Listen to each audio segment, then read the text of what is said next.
Let's look at the 450 highlights of the first ever Super Motocross event from Charlotte's ZMAX Dragway. And the big story coming in was the 22 moto win streak from Pro Motocross for the number 18 Honda rider, Jett Lawrence. But would it change when we went to the hybrid type track? A little bit of motocross, a little bit of supercross. Justin Barcia is going to lead early with a hole shot. That right hand first turn was pretty even. I thought for sure the left hand was going to be most dominant. Ty Masterpool second, but here comes Chase Sexton on a mission. Yeah, Chase was, I mean, he looked good all day long. I mean, we thought when Jett threw it at 113 in practice that it was going to be the same, but Chase had different plans for that. And I think the start helped him. You know, he got in there, and those guys were kind of jumping all over Jett, and it was allowing Chase to get in as we were watching, you know, Jett trying to get around Jason Anderson. Jason's like, no, not today. And that was kind of the story of his day, really, Jett.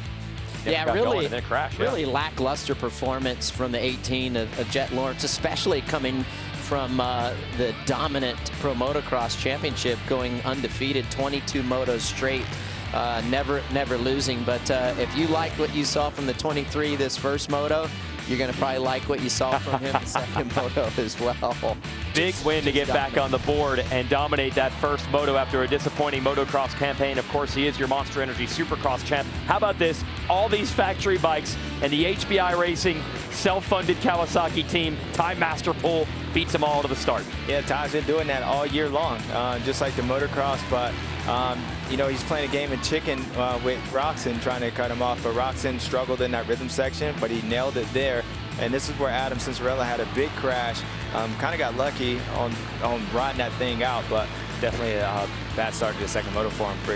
Hey, massive shout out to, he'll get back up on his bike. Massive shout out to Ken Roxon coming back. He only raced one Pro Motocross race, and to come out here and do what he did. But this is what Ken Roxon does. He's really explosive at the beginning of the races, and he's able to set a pace and kind of ride the lead for a while. Sexton is able to get around Masterpool, who had been struggling big time, could have had his appendix removed, chose to hold that off just to get to these playoff races. A couple minutes in, he started to fade, and then an unbelievable charge from Sexton, and this surprised all of us how quickly he got to Roxon. Yeah, I mean, I think it surprised Ken as well, you know, because at one point Chase was like 6-7 seconds down, and he just closed that gap really quick. And then it was Jett Lawrence's time to try to make that pass, and he tried making a run towards his teammate, as this is what we were talking about earlier, just flight technique and tactician at his finest. But he tried to make a run, yeah, but he couldn't do it this time against Sexton, who goes 1-1, an emphatic first ever overall win in the Super Motocross World Championship. And there are the Honda teammates keeping the win streak alive for their team, no doubt about that. Roxon, as you said, RC, great job on the podium. And how about Dylan Ferrandis on the Monster Energy Star Yamaha? We didn't really get to see much from him in Supercross this year. An early season crash and concussion knocked him out of it. He was fast in motocross, second in the championship, and very good today with third overall with the 2-4 scores. Lawrence with that second in Moto2 recovers for fourth overall over Anderson, Plessinger, Barcia. Webb in his return to Yamaha, eighth.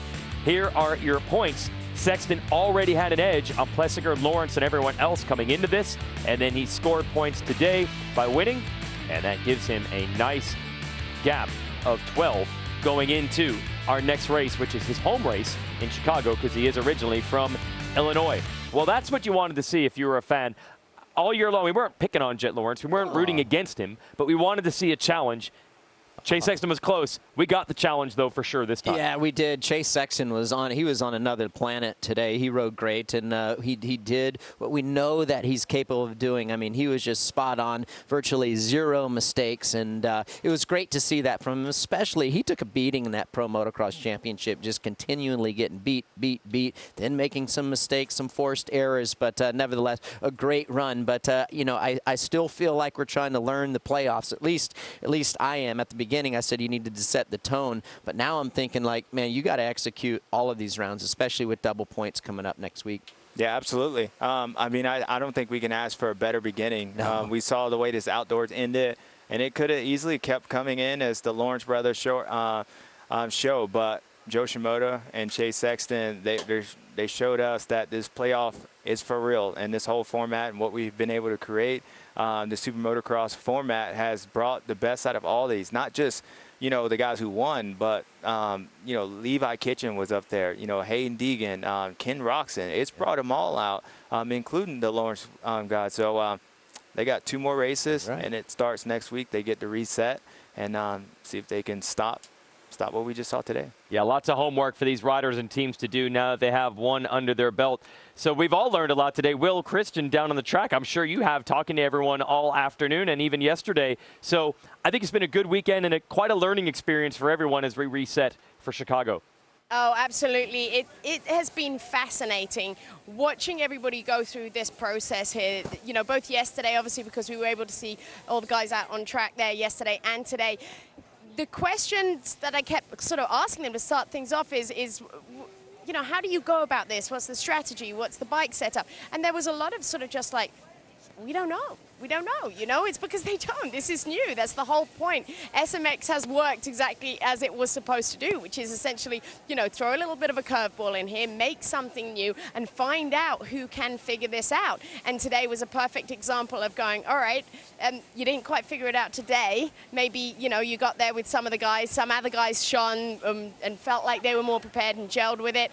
And then we have to move into next weekend, as you guys said, double points. The pressure starts to build on for these guys, and they have to figure it out again. They're not coming back here. They're not coming back to ZMAX Dragway. They've got to go ahead, figure it out all again next weekend. And it's been fascinating to watch that develop here over the last couple of days. And now we see Chase with the momentum that he's got now. That's going to be a tough one to fight against, right? That's once a guy, as you, James and Ricky said there during the broadcast, he got in the zone, and now they've let him get in the zone, and can that be broken? Can anybody break that now, because we know how powerful that is? So absolutely fascinating. Can't wait for Chicago. It's going to be all new again, and I'll get to watch everybody scratch their heads all over again next weekend. Well, I wanted to say hello to Jalik Swoll as he passed by there, but you know what I leave here with is everything that I thought I knew, I'm having to rethink. In the 250 class, I thought Hunter Lawrence would come in having all the pressure taken off an Ironman with the championship and really show why he was your double champion in Monster Energy Supercross and in Pro Motocross, and he did anything but that today. He really struggled to find rhythm. His starts were off, and he really didn't have a lot of pace in that second moto either. His lap times were not very good. So I have to really reassess, where do I put Hunter Lawrence in this class? He's been so dominant in 2023, but he was not that guy today. So I'm sure he'll go home, think about that. Lars Lindstrom mentioned they're going to make a lot of adjustments this week, and I think he will probably do around 1 million starts as well this week to try to fix the wrongs that happened today. And then the 450 class, we all thought, including myself, that Jett Lawrence was unflappable, right? Every bit of adversity that he had come across, he had found a way to get past, and today he just could not do that. And I watched him in that first moto. He was getting pushed around by the veterans of this 450 class. And in the words of Rowdy Burns, going back to the movie Days of Thunder, he was in a crowd, and he wasn't doing very well. And I just watched him, and he looked like he got flustered. He looked like he got rattled, and I haven't not seen that from Jett Lawrence on a 450 until today. Yeah. And then Chase Sexton, to the positive, was incredible, right? All the questions that we had been asking all summer long. Could he do it? Could he get past the mental struggles he had had this summer?